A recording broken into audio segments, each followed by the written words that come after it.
আজকের আবহাওয়া।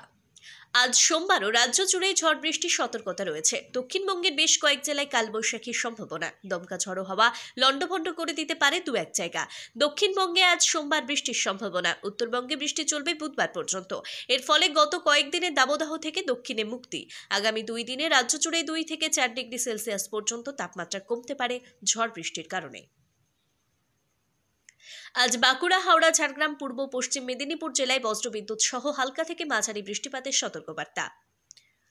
বজ্রপাতের আশঙ্কাও থাকবে, এমনটাই সতর্কবার্তা আলিপুর আবহাওয়া দপ্তরের। এর পাশাপাশি আগামী 2 থেকে 3 ঘন্টায় কলকাতা এবং উত্তর ও দক্ষিণ 24 পরগনা জেলাতেও বজ্রবিদ্যুৎ সহ হালকা থেকে মাঝারি বৃষ্টির সতর্কতা। বজ্রপাতের আশঙ্কা থাকবে, সঙ্গে 30 থেকে 40 কিলোমিটার প্রতি ঘন্টা গতিবেগে দমকা ঝড়ো হাওয়া বইবে। বজ্রপাতের আশঙ্কা থাকবে, বাসিন্দাদের নিরাপদ আশ্রয়ে থাকার পরামর্শ আবহাওয়া দপ্তরের। মঙ্গলবার পর্যন্ত উত্তরবঙ্গের সব জেলাতেই দমকা ঝড়ো হাওয়ার সঙ্গে বজ্রবিদ্যুৎ সহ হালকা থেকে মাঝারি বৃষ্টির পূর্বাভাস। বিক্ষিপ্তভাবে শিলাবৃষ্টির সম্ভাবনা, পার্বত্য এলাকায় রয়েছে বজ্রপাতের আশঙ্কাও।